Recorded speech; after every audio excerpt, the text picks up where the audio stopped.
વિદ્યાર્થી મિત્રો, છેલ્લે આપણે પ્રકરણ 1 માં સ્વાધ્યાય નંબર 1 માં એક્ઝામ્પલ નંબર 8 સુધીની વાત કરી. હવે પછી લેક્ચર 12 માં આપણે બાકીના દાખલા નંબર 9 થી શરૂઆત કરીશું. આ 9મો જે દાખલો છે એનાથી વાત હજી બીજા બે દાખલા આપણે આગળ આવશે. 9મા દાખલામાં એ રીતની રકમ છે, આપેલ અરિક્ત ગણ x નો ઘાતગણ px છે, મતલબ power set of x, x નો ઘાતગણ છે. દ્વિક્રિયાસ્કાર એક વિધેય છે px cross px 2px, અને વ્યાખ્યાયિત આવી રીતે કરે છે a સ્ટાર b બરાબર a છેદ b. a અને b બે ગણ છે, a અને b એ x ના ઉપગણ કહેવાય, પણ px ના શું કહેવાય? ઘટકો કહેવાય. તો સાબિત કરો કે x એ આ સ્ટાર ક્રિયા માટે તટસ્થ ઘટક છે તથા આ સ્ટાર ક્રિયામાં માત્ર x એક જ વ્યસ્ત સંપન્ન ઘટક છે, બીજા કોઈ ઘટકોના વ્યસ્ત ઘટક મળતા નથી, એમ આપણે સાબિત કરવાનું રહેશે. બરાબર? તો સૌપ્રથમ આપણે એ સાબિત કરીશું કે x એ આ ક્રિયા માટે તટસ્થ ઘટક છે. તો જો મિત્રો, સૌપ્રથમ આપણે આવું ધારી લઈશું. ધારો કે આ સ્ટાર ક્રિયામાં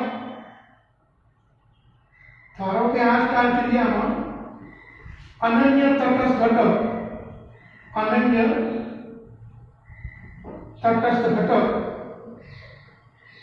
E મળે છે. તમને ત્યાં E કેમ કેપિટલ લખ્યો? તમે સ્મોલ લખો તો ચાલે. તો આનો મતલબ એમ છે કે માટે for all A belongs to power set of x માટે આપણે આવું લખી શકીએ A સ્ટાર E બરાબર E સ્ટાર A બરાબર A થાય, જ્યાં E એ તટસ્થ ઘટક છે. E belongs to તમે પાવર સેટ ઓફ x લખી શકો. હવે આમાંથી તમે ગમે તે એકને ધ્યાનમાં લો. A સ્ટાર E બરાબર A. તમને ટકા b ની ગણતરી કેમ ના કરી? કારણ કે આ સ્ટાર ક્રિયાની છેદ ક્રિયા છે, આ છેદ ક્રિયા સમક્રમી છે, એટલે તમે બેમાંથી ગમે તે એકને ગણતરીમાં લેશો તો ચાલશે. આની ગણતરી પણ આ જ રીતે થશે. તો A છેદ E બરાબર E એવું તમને મળ્યું. હવે આમાં આપણે E કેટલો રાખવો એ સમજવાનું. તો મારો કહેવાનો અર્થ એ છે કે અહીંયા તમે કોઈ પણ ગણ A વિચારો, એનો આપણે કયા ગણ સાથેનો છેદ લઈએ તો A થાય. તો તમે જાણો છો કે કોઈ પણ ગણનો આપણે સાર્વત્રિક ગણ u સાથેનો છેદગણ લઈએ તો જ જવાબ જે તે ગણ થાય. જેમ કે હું તમને વાત કરું, A છેદ u બરાબર A થાય. તમે એમ કહો કે B છેદ u બરાબર B થાય. ટૂંકમાં કોઈ પણ ગણ, માનો કે કોઈ પણ ગણ C લીધો હોય તો C છેદ u બરાબર C થાય. હવે આ તમે જે u બોલો ને, u એ સાર્વત્રિક ગણ છે, એ u તરીકે તમારે E લેવાનો છે, પણ અહીંયા આપણે સાર્વત્રિક ગણ તરીકે x લેવાનો છે. તો આ વિધાનનું સર્વથા પાલન થાય તે માટે આ જરૂરી છે. આ વિધાનનું પાલન થાય તે માટે E બરાબર x જ પડે. તો જો આમ આ સ્ટાર ક્રિયામાં અનન્ય તટસ્થ ઘટક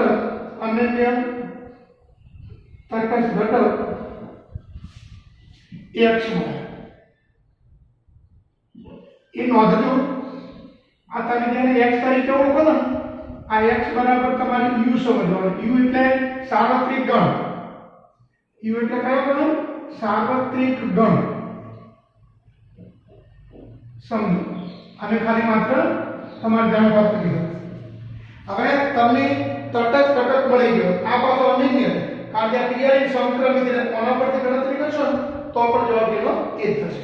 હવે આપણે એ વાત કરીશું કે આ x ને વ્યસ્ત સંપન્ન ઘટક તમને મળે. ફરી વખત આપણે ધારીએ. હવે ધારો કે આ સ્ટાર ક્રિયામાં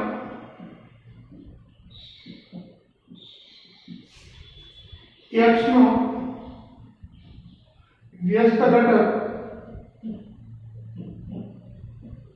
x ઇન્વર્સ મળે છે। આ x ઇન્વર્સ એક તમારે ગણ સમજવાનો, તો આનો મતલબ એમ થયો કે માટે ફોર ઓલ x અને x ઇન્વર્સ આ બેનો તમે આ રીતનો સ્ટાર ક્રિયા કરો, x ઇન્વર્સ સ્ટાર x બરાબર e થશે। હવે e નો મતલબ અહીંયા ઉપર આપણે એમ કરી પહેલા અહીંયા x ને બદલે a મૂકી દો, a નો વ્યસ્ત ઘટક માનો કે a ઇન્વર્સ મળે, માટે a સ્ટાર a ઇન્વર્સ બરાબર a ઇન્વર્સ સ્ટાર a બરાબર e, પણ e નો મતલબ તમારે શું સમજવાનો x। જો મિત્રો પહેલા હું e લખીશ, e નો મતલબ તમારે x સમજવાનો। હવે આમાંથી તમે ગમે તે એકને ધ્યાનમાં લો, માનો કે હું પહેલાની વાત કરું a સ્ટાર a ઇન્વર્સ બરાબર e।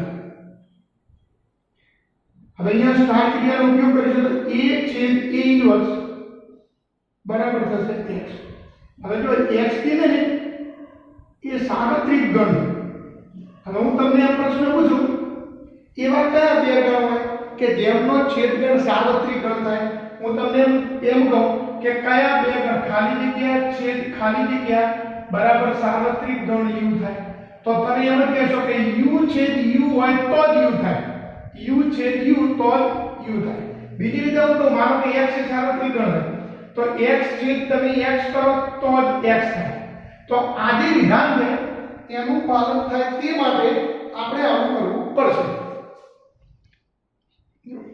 આ વિધાનનું પાલન થાય તે માટે આ વિધાનનું પાલન થાય તે માટે a બરાબર a ઇન્વર્સ બરાબર x જ હોય। યાદ રાખજો x એટલે શું? તો સાર્વત્રિક ગણ સમજવાનું। તો જો આનો મતલબ એમ થયો કે માટે આ સ્ટાર ક્રિયામાં માત્ર x નો વ્યસ્ત ઘટક મળે અને તે x જ મળે, એટલે કે x ઇન્વર્સ બરાબર x થાય। એટલે કે x ઇન્વર્સ બરાબર x થાય। ઓકે, હવે આના જેવો બીજો દાખલો, જેમ અહીંયા તમને છેદ ક્રિયા આપેલ છે તેને બદલે આપણે યોગ ક્રિયા લઈએ, વધારાનો એક એક્સ્ટ્રા મૂકીએ। ચલો મિત્રો, હું એક વધારાનો દાખલો તમને કહું છું જેનું નામ છે એક્ઝામ્પલ 9 આપેલ અધિકતમ ગણ x એટલે કે સાર્વત્રિક ગણનો ઘાતગણ px છે। દ્વિક્રિયા star px cross px to px એ આવી રીતની વ્યાખ્યાયિત આપેલ છે a સ્ટાર b બરાબર a યોગ b ની રકમમાં ફેરફાર કર્યો। તો સાબિત કરો કે phi એ આ ક્રિયા માટે તટસ્થ ઘટક છે તથા આ ક્રિયામાં માત્ર phi જ વ્યસ્ત સંપન્ન ઘટક છે, બીજા કોઈનો વ્યસ્ત ઘટક તમને મળતો નથી। હવે એની સાબિતી તમારે આપવી હોય તો એક્ઝામ્પલ નંબર 9 ની કોપીરાઈટ કરવાની, આ સ્ટેપ તમારે લખવાનું।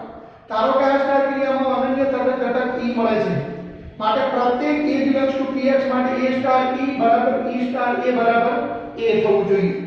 હવે a સ્ટાર e બરાબર a એનો મતલબ a યોગ e બરાબર a। હવે હું તમને પ્રશ્ન પૂછું, તમે ગણ a સાથે એવો કયો ગણ લેશો કે જેનો યોગ હંમેશા e થાય? તો phi। તમને હું એવું કહું કે a યોગ phi બરાબર a થાય, b યોગ phi બરાબર b થાય। તો કોઈ પણ ગણ સાથે એવો ગણનો યોગ કે જે મૂળ ગણ થાય એવો ગણ કયો? phi। તો આ વિધાનનું પાલન થાય તે માટે e બરાબર phi જ મળે। આમ આ સ્ટાર ક્રિયામાં અનન્ય તટસ્થ ઘટક phi મળે। ધારો કે આ સ્ટાર ક્રિયામાં એનો વ્યસ્ત ઘટક a ઇન્વર્સ મળે છે, માટે a સ્ટાર a ઇન્વર્સ બરાબર a ઇન્વર્સ સ્ટાર a બરાબર e। હવે a સ્ટાર a ઇન્વર્સ બરાબર e મતલબ a યોગ a ઇન્વર્સ બરાબર phi। હવે આ વિધાનનું 100% પાલન થાય તે માટે a અને a ઇન્વર્સ એ બંને phi જ મળે. માટે આ ક્રિયામાં માત્ર સ્ટારનો જ વ્યસ્ત ઘટક મળે અને તે phi મળે, એટલે કે phi ઇન્વર્સ બરાબર phi થાય. ચલો મિત્રો, હવે એક્ઝામ્પલ નંબર 13 એ પણ અગાઉના એક્ઝામ્પલ 9 અને જે વધારાનો 9 ડેશ ગણાયો એની માફક છે. એમાં તમને જે સ્ટાર ક્રિયા છે એની વ્યાખ્યા આપી આપી a સ્ટાર b બરાબર a માઈનસ b યોગ b માઈનસ c. આને સમમિત તફાવતની ક્રિયા પણ કહેવાય. તો સાબિત કરો કે આ ક્રિયામાં સ્ટાર એ તટસ્થ ઘટક છે તથા બધા જ ઘટક વ્યસ્ત સંપન્ન છે અને દરેકનો વ્યસ્ત તમને કેટલો મળે છે? મૂળભૂત. ધારો કે આ સ્ટાર ક્રિયામાં અનન્ય તટસ્થ ઘટક e મળે છે, માટે પ્રત્યેક a belongs to px માટે આ પ્રકારનો થશે. હવે a સ્ટાર e બરાબર a, એનો મતલબ આટલે જ આપણે લખવાનો છે. હવે a સ્ટાર e નો મતલબ આમ થશે a માઈનસ e યોગ e માઈનસ a બરાબર a. હવે આ વિધાનનું માનો કે તમારે પાલન કરાવવું હોય તો e ની કિંમત મારે 5 લેવી પડે. જો કેવી રીતે તમને કહું, બોલો તમે e ને બદલે 5 મૂકી દો તો a માઈનસ 5 યોગ 5 માઈનસ a, તો જવાબ તમને e મળી જશે. તો આ વિધાનનું પાલન થાય તે માટે e બરાબર 5 જ મળે. કેમ તો મેં તમને કારણ આપું. કારણ કે a માઈનસ 5 યોગ 5 માઈનસ a બરાબર. હવે a માઈનસ 5 નો મતલબ a થાય યોગ 5 માઈનસ a નો મતલબ 5 થાય. અંતે તમને a મળશે. બરાબર. તો આ સ્ટાર ક્રિયામાં અનન્ય તટસ્થ ઘટક 5 મળે. હવે ધારો કે આ ક્રિયામાં a નો વ્યસ્ત ઘટક e ઇન્વર્સ મળે, માટે a સ્ટાર a ઇન્વર્સ બરાબર a ઇન્વર્સ સ્ટાર a બરાબર e. બરાબર. માટે a સ્ટાર a ઇન્વર્સ બરાબર e. હવે આટલે આપણે ફેરફાર કરવો પડશે. આનો મતલબ એમ થશે કે માટે a માઈનસ a ઇન્વર્સ યોગ a ઇન્વર્સ માઈનસ a બરાબર 5 આવું. હવે આ વિધાનનું તમારે પાલન કરાવવું હોય તો a અને a ઇન્વર્સ બંને સરખા લેવા પડે. કારણ કે 5 માઈનસ 5 એટલે 5 થાય યોગ 5 બરાબર 5. તો આ વિધાનનું પાલન થાય તે માટે a બરાબર a ઇન્વર્સ બરાબર 5 મળે. બરાબર. તો જો a બરાબર a ઇન્વર્સ જ મળે, 5 લેવાની જરૂર નથી. a બરાબર a ઇન્વર્સ જ મળે. કેમ તો જોવાનું તમને કારણ કહું. કારણ કે માનો કે મેં a માઈનસ a લખ્યું, પછી યોગ કર્યું, ફરી પાછું a માઈનસ a લખ્યું, તો આનો મતલબ એમ થાય 5 યોગ 5 બરાબર 5. બરાબર.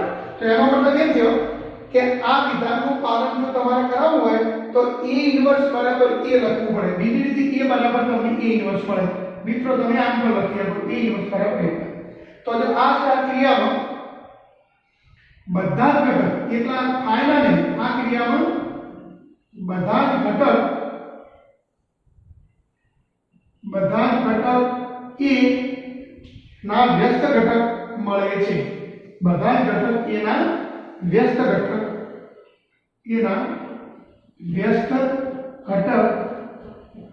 મળે છે અને તે પોતે મળે છે. એટલે કે કોનો મતલબ એમ થશે કે કોઈ પણ ઘટક a નો વ્યસ્ત ઘટક એ સ્વયં પોતે થશે. a ઇન્વર્સ બરાબર a, x ઇન્વર્સ બરાબર x, b ઇન્વર્સ બરાબર b, phi ઇન્વર્સ બરાબર phi. હવે મિત્રો આ જે ક્રિયાઓ, ત્રણ ક્રિયાઓ આપણે પૂરી કરી, ઓના ઉપરથી હું થોડી તમને અગત્યની નોંધ કહું. મિત્રો હવે કોષ્ટક યાદ રાખજો. ઘણી વખત તમને MCQ માં આ મદદરૂપ બની શકે. આપણી પાસે કુલ 4 પ્રકારની ગણ ક્રિયાઓ છે: યોગ ક્રિયા, છેદ ક્રિયા, તફાવત ક્રિયા અને સમમિત તફાવત ક્રિયા, જેને ડેલ્ટા ક્રિયા પણ કહેવાય. એની વ્યાખ્યા બે રીતે આપી કે a ડેલ્ટા b બરાબર a યોગ b માઈનસ a છેદ b. અને તમારે હમણાં એક્ઝામ્પલ પર પણ લખવું હોય તો a ડેલ્ટા b બરાબર a માઈનસ b યોગ b માઈનસ a. આ બેમાંથી તમે ગમે તે લખી શકો. આ ચારે ચાર ક્રિયાઓ સમક્રમી નથી, તફાવત ક્રિયા સમક્રમી નથી. સમજૂથી પણ નથી એટલે તટસ્થ ઘટક ના મળે, વ્યસ્ત ઘટક પણ ના મળે. બાકીની ત્રણ ક્રિયાઓની સમક્રમી છે એટલે જો યોગ ક્રિયામાં તટસ્થ ઘટક ફાય, છેદ ક્રિયામાં તટસ્થ ઘટક સાર્વત્રિક ગણ u અથવા તો h, સંમિત તફાવત ક્રિયામાં તટસ્થ ઘટક ખાલી ગણ એટલે કે ફાય. પછી યોગ ક્રિયામાં માત્ર ફાય નો જ વ્યસ્ત મળે, છેદ ક્રિયામાં માત્ર સાર્વત્રિક ગણ નો જ વ્યસ્ત મળે, u ઇન્વર્સ બરાબર u. અને જો તમે સાર્વત્રિક ગણ x લીધો હોય તો x ઇન્વર્સ બરાબર x. તફાવત ક્રિયામાં કશું ના મળે, સંમિત તફાવત ક્રિયામાં બધા જ ઘટક માટે વ્યસ્ત મળે અને સ્વયં પોતે મળે, a ઇન્વર્સ બરાબર. જો મિત્રો હવે એક્ઝામ્પલ નંબર 10 માં ગણ 1 2 3 ડેશ ડેશ n થી ગણ 1 2 3 ડેશ ડેશ n, મતલબ આ બંને ગણ સમાન છે. આથી આ ગણ સુધીના તમામ વ્યાપ્ત વિધેયની સંખ્યા આપણે શોધવાની છે. આપણે સરળતા ખાતર આ ગણનું નામ કેપિટલ A આપી દઈએ તો અહીં ગણ a બરાબર 1 2 3 ડેશ n માટે વિધેય f from a to a આ પ્રકારનું બને. હવે આ વિધેયમાં કેવું બને કે ગણ a નો પ્રત્યેક ઘટક ગણ a ના ઘટક સાથે સંકળાશે. હવે આના બધા ઘટક જો આના જુદા જુદા ઘટક સાથે સંકળાય તો જ તમે વ્યાપ્ત વિધેયની વાત કરી શકો. માનો કે આના શરૂઆતના અમુક ઘટક આના ઘટક સાથે સંકળાય પણ કોઈ એકાદ ઘટક બાકી રહી જાય તો વિધેય અનેક એક બને પણ વ્યાપ્ત ન બને. એટલે રકમની અંદર એને એમ સ્પષ્ટ કરવું પડે કે પ્રત્યેક ઘટક અનન્ય ઘટક સાથે સંકળાય છે એટલે કે fn બરાબર n લીધો. ઓકે, પ્રત્યેક n બિલોંગ્સ ટુ a માટે. હવે આપણે એક આવું વિધાન ભૂતકાળમાં પડી ગયા હતા કે a થી a પર વ્યાખ્યાયિત કોઈ પણ વિધેય f એ જો એક એક હોય તો ને તો જ વ્યાપ્ત પણ હોય અને જો વ્યાપ્ત હોય તો ને તો જ એક એક પણ હોય.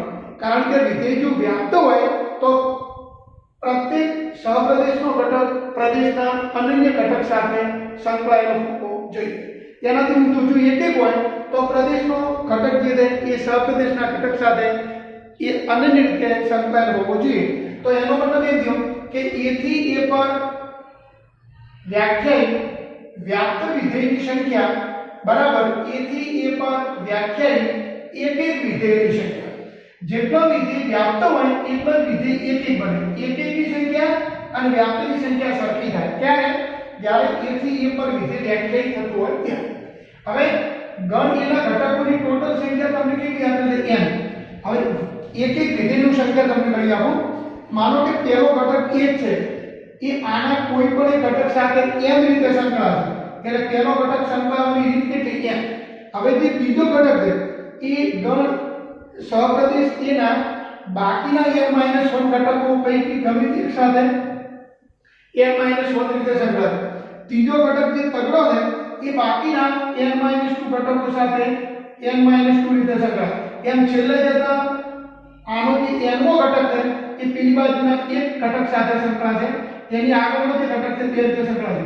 હવે આ રીતે જો વિચારીએ તો આનો મતલબ શું થાય? તમે મિત્રો જાણો આનો મતલબ n ફેક્ટોરિયલ થાય એટલે npn બરાબર n ફેક્ટોરિયલ થશે. તો a થી a પર વ્યાખ્યાયિત વ્યાપ્ત વિધેયની સંખ્યા તમે બોલો કે એક એક વિધેયની સંખ્યા બોલો, તમને જવાબ કેટલો મળે? n ફેક્ટોરિયલ મળે. પણ આપણે એ યાદ રાખીશું કે અહીંયા ગણ a ના પ્રત્યેક ઘટક ગણ b ના કોઈને કોઈ ઘટક સાથે સંકળાઈ જાય તો જ તમને વ્યાપ્ત વિધેયની સંખ્યા મળે, અન્યથા વ્યાપ્ત વિધેયની સંખ્યા 0 રહે. એટલે એને ખરેખર એમ કહેવું જોઈએ કે એનું જે સૂત્ર છે એ આ પ્રકારનું છે, એ રીતે આપવું જોઈએ. એક્ઝામ્પલ નંબર 11 એમાં આપણને બે ગણ આપેલા છે s બરાબર ગણમાં abc અને t બરાબર ગણમાં 1 2 3. જો અસ્તિત્વ હોય તો નીચે આપેલા વિધેયો f from s to t માટે f ઇન્વર્સ શોધો. બરાબર? હવે તમને એમ થાય કે f ઇન્વર્સ કેવી રીતે શોધવું? તો f ઇન્વર્સ શોધવા માટે તેને એનું અસ્તિત્વ તપાસવું પડે. જો વિધેય એક એકની વ્યાપ્ત હોય તો જ તમને f ઇન્વર્સ મળે. આપણે પહેલાની વાત કરીએ તો જો પહેલામાં આપણું વિધેય f રહ્યું ને એ એક એકની વ્યાપ્ત છે. કારણ હું તમને કહું, જો અહીં કેપિટલ F ઓફ a તો જવાબ આવશે 3, કેપિટલ F ઓફ b બરાબર 1, કેપિટલ F ઓફ c બરાબર 1. એનો મતલબ એમ થયો કે ગણ a નો જુદા જુદા ઘટકના પ્રતિબિંબ તમને જુદા જુદા મળે, બરાબર? તો જો અહીં આનો મતલબ એમ થયો કે S ના જુદા જુદા ઘટકોના પ્રતિબિંબ જુદા જુદા મળે છે, જુદા જુદા મળે છે। તથા હવે આપણે વિધેય f નો વિસ્તાર શોધીશું, range of f, range of f। તો રેન્જ ઓફ f એટલે તો 3 1 એટલે ટૂંકમાં પૂરેપૂરો ગણ t એટલે કે સહપદી માટે વિધેય f એ એક એક અને વ્યાપ્ત, એક એક તથા વ્યાપ્ત એટલે કે વ્યસ્ત સંપન્ન છે માટે f ઇન્વર્સ મળશે, f ઇન્વર્સ। હવે આ f ઇન્વર્સ તમારા રીતે લખવાનું છે, f ઇન્વર્સ તો t2s લખવાનું, s2t તો એને માટે ઊંધું t2s અને એનું સૂત્ર આવી રીતે લખવાનું, f ઇન્વર્સ બરાબર ગણમાં ક્રમયુક્ત જોડમાં આ a 3 છે એને બદલે 3 1 કરવાનું, 3 1 પછી 2 p કરવાનું અને 1 c લખવાનું। હવે તમે ક્રમમાં લખશો તો ચાલશે, પેલું 1c 2b 3a ચાલશે। હવે હું આની વાત કરું તો અહીં પહેલા તમે f ઓફ a નો વિચાર કરો, f ઓફ a એટલે 2 થશે, f ઓફ b એટલે 1 થશે અને f ઓફ c એટલે પણ 1 થશે। જો આનો મતલબ એમ થયો કે માટે જો b c કોઈ સરખા છે ના, છતાં એમનો પ્રતિબિંબ સરખા જ હોય, છતાં તમે f b બરાબર f c એમ લખી શકો। તેનો મતલબ એમ થયો કે f એ કેવું વિધેય કહેવાય, f એ અનેક એક વિધેય, એક એક નથી અનેક એક વિધેય છે, બરાબર? માટે f ઇન્વર્સ ન મળે। આ વિધેય એક એક નથી, વધુમાં આ વિધેય વ્યાપ્ત પણ નથી કારણ કે એના વિસ્તારમાં 3 આવશે નહીં। ઓકે, ચલો મિત્રો હવે એક્ઝામ્પલ નંબર જુઓ 12 નો। એક્ઝામ્પલ 12 નો થોડોક લેન્ધી છે પણ એકદમ સરળ દાખલો છે। તમને બે દ્વિક્રિયાઓ આપી છે, એક સ્ટાર અને બીજી ઓ। દ્વિક્રિયા જે સ્ટાર છે એ આવી રીતે r cross r2r a star b બરાબર માનાંકમાં a માઈનસ b અને ઓ ક્રિયા r cross r2r a o b બરાબર a એ રીતની આપે છે। હવે આપણે એવું સાબિત કરવાનું છે કે સ્ટાર ક્રિયા સમક્રમી છે પણ જૂથના નિયમનું પાલન કરતી નથી, સમજૂથી નથી એટલે જૂથના નિયમને અનુસરતી નથી। જ્યારે ઓ ક્રિયા જૂથના નિયમને અનુસરે છે પણ સમક્રમી નથી। પહેલા આપણે આ સાબિત કરીશું, પછી આપણે આ જે વિભાજનના નિયમની વાત કરી એ પછી સાબિત કરીશું। ઓકે, તો પહેલા આપણે વાત કરીશું સ્ટાર ક્રિયા સમક્રમી છે પણ સમજૂથી નથી। તો હું અહીંયા સ્ટાર ક્રિયાની બાબતમાં સમક્રમી છે એની વાત કરું। ચલો હવે ફોર ઓલ a અને b belongs to capital R માટે હું એમ કહું કે a સ્ટાર b તો એનો મતલબ માનાંકમાં a માઈનસ b થાય। હવે a ની b બે વાસ્તવિક સંખ્યાઓ, તમે માનાંકમાં b માઈનસ a લખો કોઈ ફરક ના પડે, એનો મતલબ થયો b સ્ટાર a લખી, એનો મતલબ એમ થયો કે સ્ટાર ક્રિયા સમક્રમી છે, સ્ટાર ક્રિયા સમક્રમી છે, ક્રમના નિયમનું પાલન કરે છે। હવે સમજૂતી નથી એમ બતાવવા માટે આપણે ઉદાહરણ લઈશું।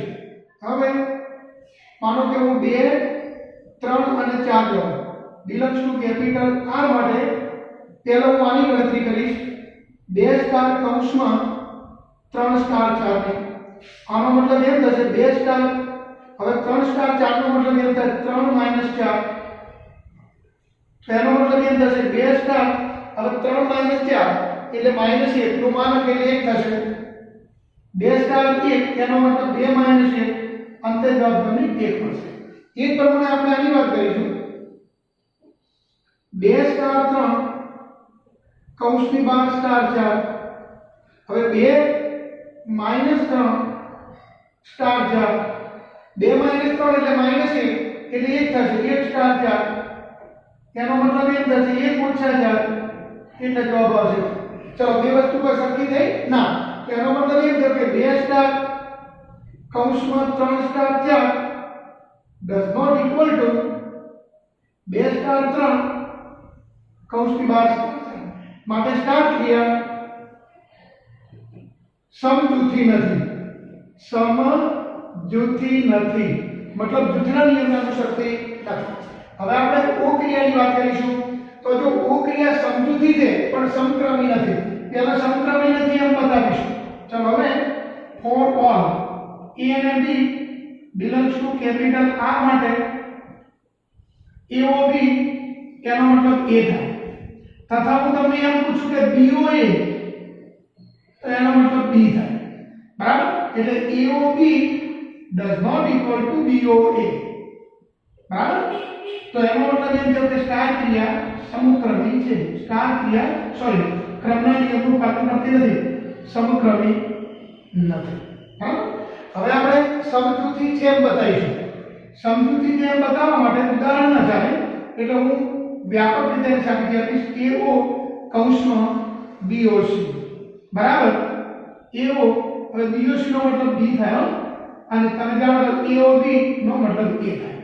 એ પ્રમાણે આપણે આની વાત કરીશું. AOB કૌંસની બહાર OC. હવે AOB નો મતલબ એ થાય OC ફરી વખત એ થાય. એનો મતલબ એમ થયો કે AO કૌંસમાં BOC બરાબર કૌંસમાં AOB કૌંસની બહાર OC.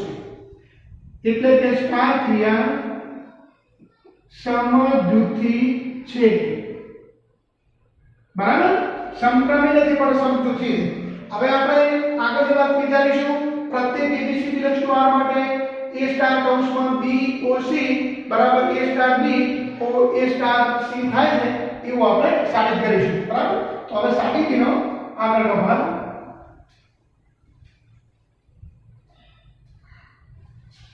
ચલો હવે હું તમને કહીશ A સ્ટાર કૌંસમાં BOC બરાબર. પહેલા આપણે આની ગણતરી કરીશું. હવે BOC નો મતલબ B થાય તો A સ્ટાર B તમને મળશે. બરાબર? હવે A સ્ટાર B એનો મતલબ એમ થશે માનકમાં A માઈનસ B થશે. બરાબર? હવે આપણે આની ગણતરી કરીશું તથા A star B O A star C.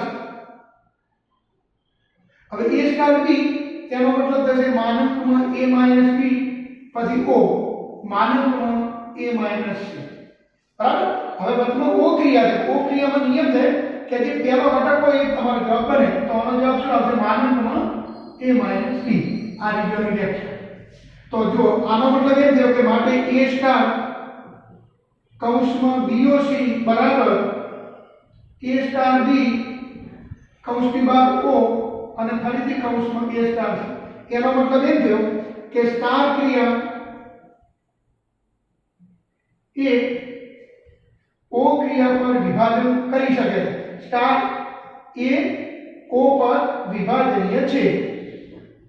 વિભાજનીય છે એટલે ટૂંકમાં વિભાજનના નિયમનું પાલન થાય છે. પણ કઈ રીતનું? સ્ટારનું O ક્રિયા પર વિભાજન શક્ય છે. સ્ટાર ક્રિયા એ O ક્રિયા પર વિભાજનીય છે. ઓકે? હવે આપણે એનાથી ઊંધી વાત કરીશું. હવે ઊંધું એટલે શું?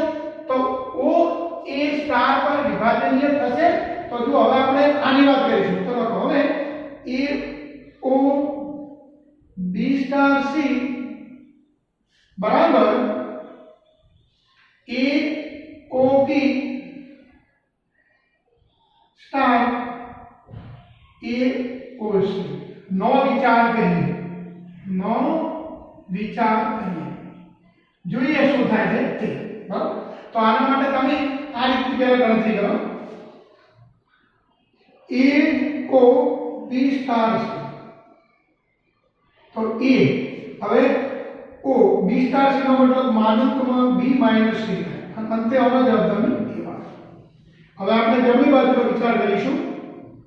AOB star AOC.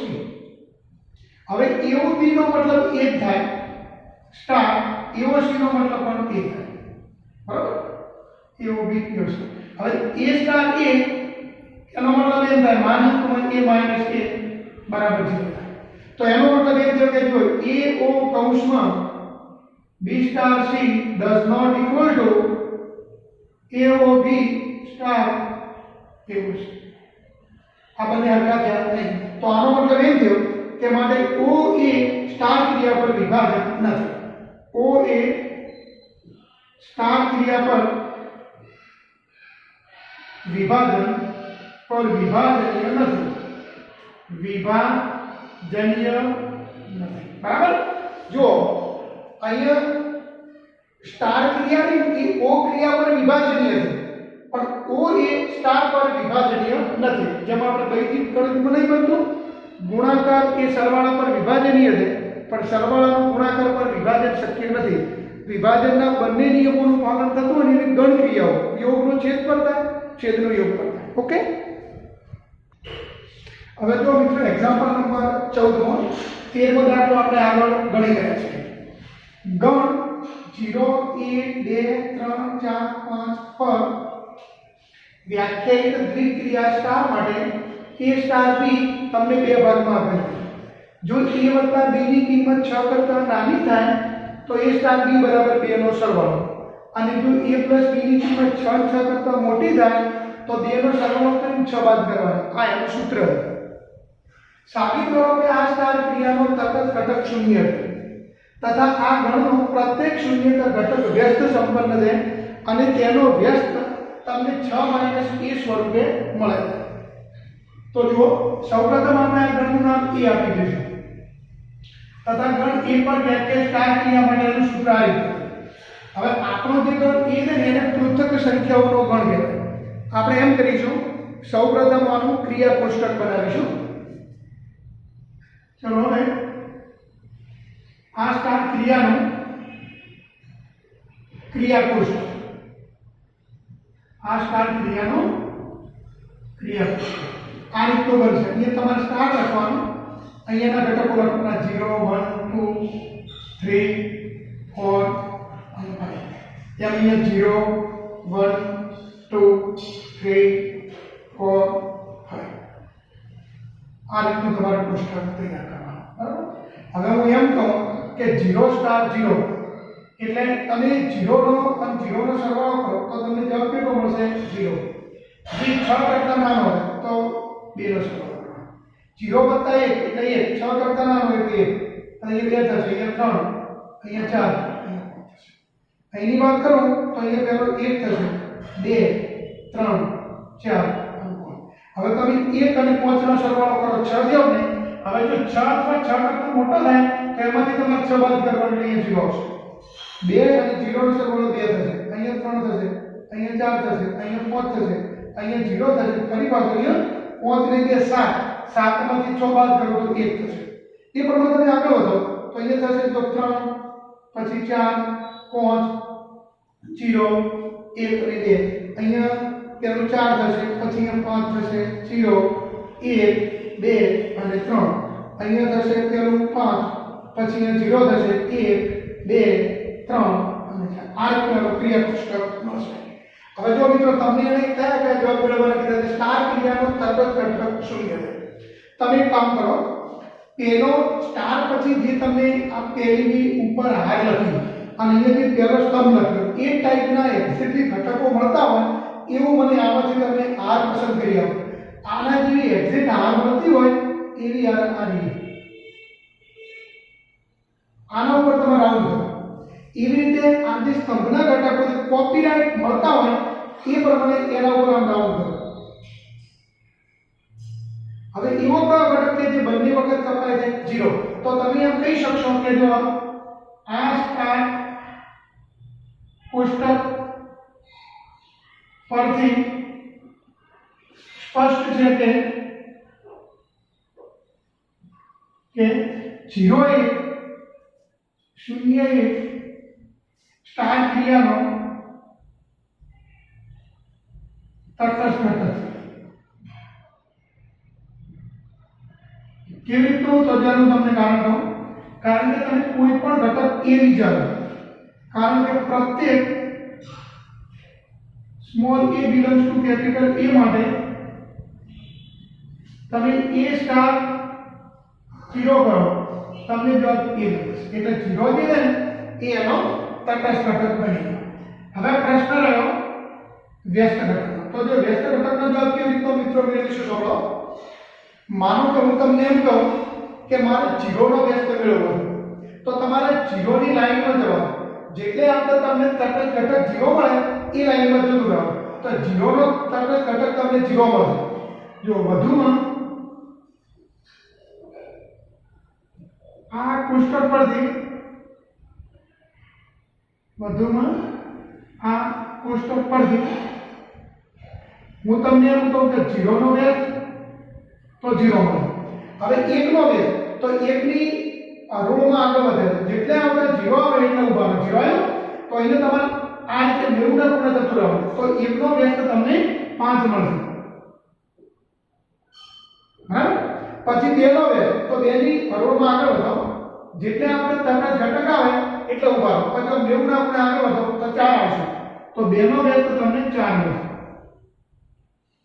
3 નો વ્યસ્ત તો 3 નો વ્યસ્ત તમને મળશે 3 નો વ્યસ્ત 3 પછી હું તમને એમ કહું કે ભાઈ 4 નો વ્યસ્ત તો 4 નો વ્યસ્ત 2 મળશે પછી 5 નો વ્યસ્ત તો 5 નો વ્યસ્ત 1 મળશે આ રીતનું મળશે તો જો આનો મતલબ એમ થયો કે માટે આ પરથી આપણે એમ કહી શકીએ આ પરથી for all a belongs to capital A except 0 માટે 0 નો મેળ નથી આપતો 0 સિવાયના બધા ઘટક માટે હું તમને એક સૂત્ર કહી આપું a ઇન્વર્સ બરાબર 6 માઈનસ a થશે તમને આ સૂત્ર તમે લખ્યું કેવી રીતનું તો સાંભળો માનો કે હું a ની કિંમત 5 મૂકું તો 5 નો વ્યસ્ત 6 ઓછા 5 1 થઈ ગયો 4 નો વ્યસ્ત 6 ઓછા 4 2 થઈ ગયો એમ તમે જોજો કોનો મેળ નહીં આવે કારણ કે તમે 0 નો વ્યસ્ત કરો તો 6 માઈનસ 0 એટલે 6 થાય એટલે આપણે a ની કિંમત 0 લેવાની નથી એટલે કે જો રકમ એવું લખેલું શૂન્યેતર પ્રત્યેક શૂન્યેતર ઘટક વ્યસ્ત સંપન્ન થાય અને a નો વ્યસ્ત 6 માઈનસ a મળે a ઇન્વર્સ બરાબર 6 માઈનસ a મિત્રો વધુમાં થોડી તમને માહિતી આપો આ જે ક્રિયા છે તે સમક્રમી છે કેમ સમક્રમી છે જુઓ તમે આ અવગવિકરણ દો બરાબર હવે જે ઘટકો તમને આવી રીતે છે કે બધા ઘટકો અહીંયા પણ છે એટલે કે આ ક્રિયા કોષ્ટકમાં બધા જ ઘટકો વિકર્ણ પ્રત્યે સંમિત છે માટે આ ક્રિયા સમક્રમી છે એમ કહેવાય તો 3 3 2 1 તો 2 1 1 0 5 તો 1 0 5 0.43 0.43 એ રીતે બરાબર એ રીતનું તમારે સમજવાનું રહેશે હવે જો મિત્રો એક્ઝામ્પલ નંબર 15 એમાં તમને બે ગણ a b આ રીતના આપેલા છે પછી f અને g બંને વિધેય a ઉપર વ્યાખ્યાયિત છે એમના સૂત્રો આપેલા છે f અને g એ બંને સમાન વિધેય છે કે નથી એ આપણે નક્કી કરવાનું હવે કોઈ પણ બે વિધેય સમાન થવા માટે ત્રણ શરતોનું પાલન થવું જોઈએ સૌપ્રથમ એ બંને વિધેયના પ્રદેશ સમાન થવા જોઈએ એ બંને વિધેયના સહપ્રદેશ સમાન હોવા જોઈએ અને નંબર 3 એ બંને વિધેયના સૂત્ર fx અને gx સમાન રહેવા જોઈએ અથવા તો એ બંનેના વિસ્તાર સમાન થવા જોઈએ અથવા એ બંનેના આલેખ એટલે કે ક્રમયુક્ત જોડના જે ગણ હોય એ સમાન થવા જોઈએ અહીંયા જો બંને વિધેયના પ્રદેશ કેટલા છે એ સમાન જ છે બંનેના સહપ્રદેશ પણ સમાન છે હવે મારે માત્ર એટલું બતાવવાનું કે fx અને gx એ બંને સમાન છે બરાબર તો અહીંયા આપણે આ લખી શકીશું આ પ્રમાણે ચલો હવે સૌપ્રથમ આપણે વિધેય f જે છે તેના માટે તેના પ્રદેશની ચાર કિંમતોનું મૂલ્ય શોધો મને શું મળે તે જોઈએ તો ચલો હવે પહેલા તમે f ઓફ -1 ની ગણતરી કરો -1 નો વર્ગ ઓછા -1 નો વર્ગ એટલે 1 + 1 એટલે અહીંયા 2 થશે એ પ્રમાણે આપણે આની ગણતરી કરીશું g ની તો તમે g ઓફ -1 ની ગણતરી કરો તો એમાં તમને આવું મળશે 2 ગુણ્યા -1 -1 દુત્યાંશ માનક -1 એટલે કે જો 2 માનકમાં -3 દુત્યાંશ -1 એનો મતલબ એ થશે કે 2 2 ઉડી જશે બરાબર એટલે -3 નું માન એટલે 3 થાય 3 ઓછા 1 એટલે તમને જવાબ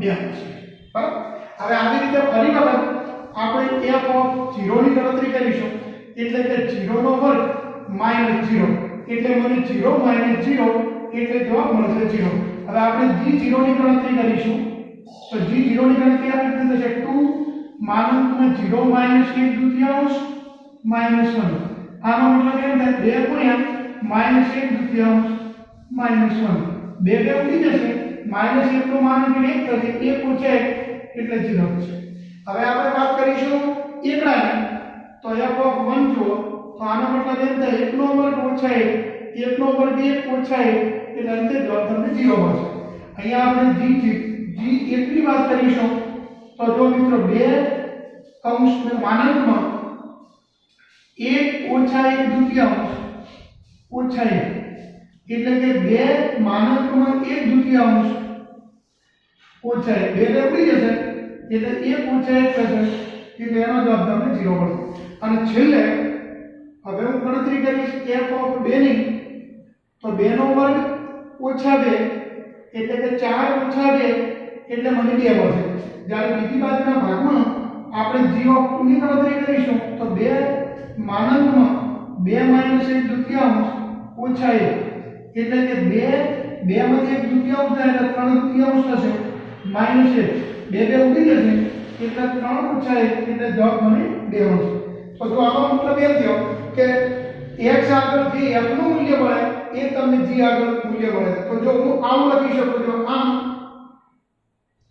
વિધેય f તથા g માટે વિધેય f તથા g માટે એ બંને વિધેયના પ્રદેશ સરખા છે ડોમેન ઓફ f બરાબર ડોમેન ઓફ g પછી આપણે સહપ્રદેશ સમાન છે કોડોમેન ઓફ f બરાબર કોડોમેન ઓફ g તથા છેવટે એમનું સૂત્ર પણ સરખું છે fx બરાબર gx for all x belongs to g આવું થાય છે માટે f અને g સમાન વિધેય છે f તથા g સમાન વિધેયો છે સમાન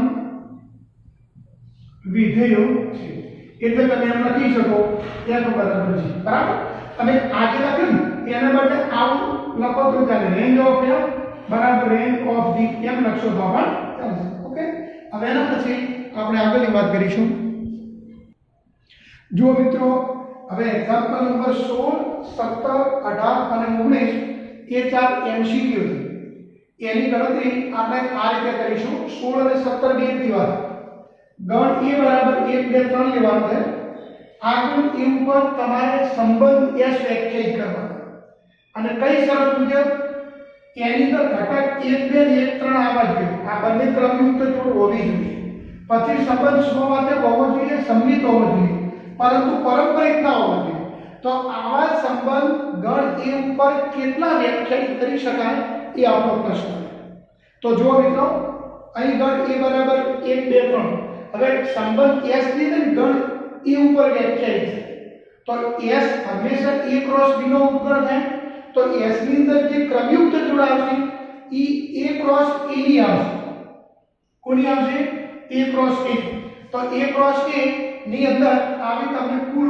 3 તરી 9 ક્રમયુક્ત જોડ મળશે હવે આપણો જે સંબંધ s છે એની અંદર તમારે જે ક્રમયુક્ત જોડ લખવાની એ a ક્રોસ a ની લખવાની પણ કઈ રીતે પક્ષની શરતોનું પાલન કરે તે રીતે તો આવો તમને માત્ર એક જ શબ્દ મળશે હવે પક્ષની શરતોનું પાલન કરે તેવો માત્ર એક જ સંબંધ s મળે તમને લાગે કેવી રીતે તો જો આ સંબંધ હું લખું છું તમે બરાબર સમજો આ સંબંધ s બરાબર ગણો પહેલા મારે આ સંબંધને શું બનાવવાનો છે સ્વવાચક જો સ્વવાચક બનાવવો હોય તો આ ઘટકો ઉમેરવા પડે ક્રમયુક્ત જોડમાં 1 1 ક્રમયુક્ત જોડમાં 2 2 અને ક્રમયુક્ત જોડમાં 3 બરાબર હવે આપણા દાખલાની એક રિક્વાયરમેન્ટ એ પણ છે કે 1 2 અને 1 3 ને પણ સમાવવા જોઈએ હવે 1 2 અને 1 3 ને મારે જો સમાવવા હોય તો એમને અહીંયા લખવા પડશે 1 3 1 2 અને 1 3 બરાબર એટલે આ પૂરું છે આ પૂરું હવે મારે સમિત બનાવવાનું તો સમિત બનાવવા માટે 1 2 થી 2 ઉમેર્યું એનું અહીંયા ઉમેરીશ 3 બરાબર. તો આની રિક્વાયરમેન્ટ પણ પૂરી થઈ, સબમિટ પણ થઈ ગયું. અને જો મિત્રો આ સંબંધ ઘણી પારંપરિક નથી, તમને તો પારંપરિક કેવી રીતે ના કહેવાય, તો જો હું તમને વાત સમજાવું. ક્રમયુક્ત જોડમાં 2 1 બરાબર ને, અને ક્રમયુક્ત જોડમાં 1 3 આ બંને સંબંધ એસમાં છે, પરંતુ તમે આના ઉપરથી પારંપરિક ફળ કેમ મળે 2 3 એટલે 2 3 એસમાં છે નથી. તો એનો મતલબ એ થયો કે આ જે સંબંધ છે એ પારંપરિક નથી, તો હું આને આવતાને બંધ કરી દઈશ. તો આવો માત્ર એક જ સંબંધ આ મળશે બરાબર. જો આ સંબંધ ક્રમયુક્ત જોડ 1 2 અને 1 3 ને સમાવે છે, 1 2 અને 1 3 ને સમાવે છે. વધુમાં આ સ્વવાચક પણ છે, 1 1 2 2 3 3 સ્વવાચક પણ છે, સંમિત પણ છે. બધાની જોડની ઊંધી જોડ મળે છે, પારંપરિક નથી. કેમ પારંપરિક નથી? કારણ કે જો 2 1 અને 1 3 આ બંને જોડ આ S માં છે, પણ 2 3 S માં નથી. તો આવો તમને એક જ સંબંધ મળશે, એટલે આના જવાબમાં તમારે એ ટીક કરવાનો રહેશે. ચાલો હવે જો એક્ઝામ્પલ નંબર 17 માં એ પણ એમસીક્યુ છે. ઉપરના દાખલાની માપકન ગણ a બરાબર 1 2 3 લો. ઘટક 1 2 ને સમાવતા સામ્ય સંબંધોની સંખ્યા ખાલી જગ્યા છે. સૌપ્રથમ ગણ a બરાબર 1 2 3. હવે a ક્રોસ a એટલે આવી તમને કુલ ક્રમયુક્ત જોડ 3 3 9 મળશે. હવે a પર વ્યાખ્યાયિત સંબંધ s હોય તો s is subset of a cross a થાય.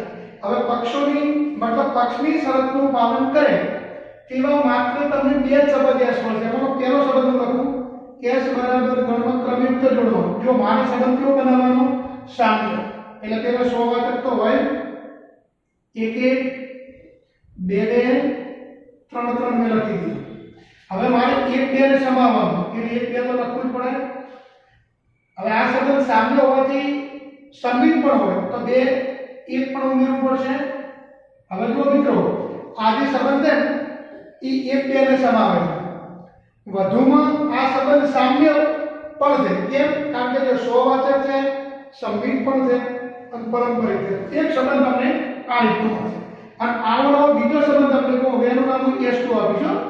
S2 માં જો પેલું 1 1 પછી 2 2 3 3 1 2 અને 2 આટલું તો મારે ઉમેરવું જ પડે. બરાબર.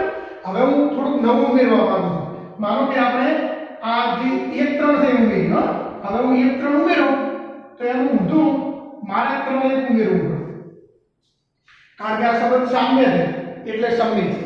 હવે આમાં આ જે સંબંધ છે એ સ્વવાચક છે, સંમિત છે, 1 2 સમાવે છે, પણ પારંપરિક નથી. હવે આને પારંપરિક બનાવવો હોય તો જે પેલી આખી જોડ ઉમેરવી પડશે. ભાઈ 2 3 તો એની ઊંધી જોડ 3 2 પણ ઉમેરવી પડશે. તો આ જે સંબંધ છે ને સંપૂર્ણપણે શું બની ગયો તમને ખબર પડી? a ક્રોસ a સાર્વત્રિક સંબંધ થઈ ગયો. તો આમાં તમને કેટલા સંબંધો મળશે? માત્ર 2. એક આ સંબંધ s1 અને બીજો સંબંધ જે s2 છે એ તો પૂરેપૂરો a ક્રોસ a થઈ જાય. મિત્રો એટલું યાદ રાખો, જ્યારે આવા 3 ઘટક વાળો કોઈ પણ ગણ આપ્યો હોય અને એની અંદર જો તમારે એક જ ક્રમયુક્ત જોડ ઉમેરી અને સામ્ય સંબંધોની સંખ્યા બનાવવી હોય તો હંમેશા 2 સંબંધ તમને મળે. જો મિત્રો હવે MCQ નંબર 18 મો વિધેય f from R to R એ ચિહ્ન વિધેય સિગ્નમ ફંક્શન. તમે જાણો છો કે સિગ્નમ ફંક્શન 3 પ્રકારના જવાબ આપે. જો x ધન હોય તો જવાબ 1 આવે, ઋણ હોય તો -1 અને 0 હોય તો 0. અને જે વિધેય g તમને આપેલ છે એ મહત્તમ પૂર્ણાંક ભાગ વિધેય છે. હવે આ બંને વિધેય માટે f1 અને g આપણે શોધવાનું છે. કયા અંતરાલમાં? સમૃદ્ધ વિવૃત 0 થી 1 માં. પ્રશ્ન એવી રીતનો છે કે 0 થી 1 સમૃદ્ધ વિવૃત અંતરાલ હોય તો એમાં સમાન વિધેય છે. હવે એનો પ્રશ્ન એ કર્યો કે જવાબ હા આવશે, ના આવશે, સંદિગ્ધ એટલે કે અસ્પષ્ટ આવશે કે સંયોજિત વિધેયનું અસ્તિત્વ નથી. સંયોજિત વિધેયનું અસ્તિત્વ તો રહેશે, એ વાત આપણે બાજુએ મૂકી દઈએ, આપણે 3 માંથી નક્કી કરીએ. તો જો મિત્રો આ જે રકમ છે ને એ વાસ્તવમાં થોડી ભૂલ ભરેલી છે. જો તમે પાછળના જવાબને અનુરૂપ રાખવાની વાત કરતા હો તો આજે તમે વિવૃત સમૃદ્ધ અંતરાલ જે લીધો એને બદલે માત્ર તમારે વિવૃત અંતરાલ જ લેવો જોઈએ. તો તમારો જવાબ કમ્પ્લીટલી બી તમને મળી જશે. પણ જો તમે અંતરાલ વિવૃત સમૃદ્ધ લેશો તો એના માટે 2 વિકલ્પો પાડવા પડશે. વિવૃત અંતરાલ 0 1 એમાં હું 0 1 ન લઈ શકું, વચ્ચેની સંખ્યા લઈએ તો x ની કિંમત હું 0 1 વચ્ચે લઉં તો f of g at x એનો મતલબ f of g x. હવે x ની કિંમત જો 0 1 વચ્ચે હોય તો એનું ઇન્ટિજર પાર્ટ ફંક્શન તમને 0 જવાબ આપે એટલે f0. હવે f0 નો જવાબ 0 રહેશે. હવે આપણે gf ની વાત કરીએ તો gfx. હવે fx માં જો x ની કિંમત 0 કરતા મોટી હોય તો તમે જાણો છો કે fx ની કિંમત મને 1 મળશે, તો g1 તો 1, તો f કોઈ gx સરખા નથી, તો વિકલ્પ કયો આવશે? dx. પણ માનો કે હું x ની કિંમત જો 1 લઉં તો f of g at 1 બરાબર મને 1 મળે અને gf at 1 બરાબર પણ 1 મળશે. તો એનો મતલબ એમ થયો કે gf અને f of g સરખા છે તો પાછો વિકલ્પ એ મળે છે. એટલે ઓમ કરવા જઈએ તો જવાબ મતલબ સંદિગ્ધ છે, મતલબ અસ્પષ્ટ છે, મતલબ ગોટાળાવાળો છે. બરાબર. હવે પાછળના જવાબને જો અનુરૂપ રાખવું હોય તો તમારી આ જે રકમ છે એ રકમમાં અંતરાલ આવી રીતનો લખવાનો, વિવૃત અંતરાલ લખવાનો, તો તમારો પહેલો વિકલ્પ રહેશે અને જવાબ તમને ડી મળશે. તો આની આપણે ચર્ચા કરવાની રહેતી નથી. એટલે એ મિત્રો બરાબર સમજી લેજો, રકમમાં થોડીક ભૂલ થાય. જો મિત્રો હવે આ પ્રકરણનો છેલ્લો એમસીક્યુ એક્ઝામ્પલ નંબર 18. ગણ AB પર દ્વિક્રિયાઓની સંખ્યા કેટલી? તો જો મિત્રો મેં તમને અગાઉ એક સૂત્ર આપેલું કે અહીં ગણ A બરાબર AB માટે ગણ A ના ઘટકોની સંખ્યા 2 એટલે k બરાબર 2. ઓકે. હવે A પર વ્યાખ્યાયિત દ્વિક્રિયા સ્ટાર આ એક વિધેય A cross A to A. હવે આ વિધેયોની કુલ સંખ્યા કેટલી? તો સહપ્રદેશના ઘટકોની સંખ્યા k રેઝ ટુ પ્રદેશના ઘટકોની સંખ્યા એટલે k ગુણ્યા k. એટલે તમને જવાબ કેટલો મળશે? k raise to k square મળશે. આ એનું સૂત્ર. આ સૂત્ર મેં તમને થિયરી લખાયેલું. k ની કિંમત 2 મૂકી દો તમને 16 મળશે. આટલા આવતા આપણો અભ્યાસક્રમ મતલબ પ્રકરણ નંબર 1 પૂરું થઈ ગયું. હવે હું વધુમાં થોડું તમને કહું. ઘણી વખત એવું પણ પૂછાતું હોય કે આ દાખલામાં સમક્રમી હોય એવી દ્વિક્રિયાની સંખ્યા કેટલી? સમક્રમી દ્વિક્રિયાની સંખ્યા કેટલી? તો એનું સૂત્ર પણ મેં તમને આપેલું n raise to sigma n. અહીંયા હું લખીશ k raise to sigma k. તો k raise to k/2 * k + 1 તો આનો જવાબ તમને કેટલો મળશે? 8 મળશે. એટલે આટલે આપણું આપણું આ જે પ્રકરણ છે એ પૂરું થાય છે મિત્રો. આ એનો છેલ્લો જવાબ છે. બરાબર. હવે આપણે તેના પછીના પ્રકરણ ઉપર જઈશું. તો આટલે આવશે જવાબ n. બરાબર. બધા દાખલા વ્યવસ્થિત રીતે તૈયાર કરવાના, તમામ ઉદાહરણ પણ તૈયાર કરવાના.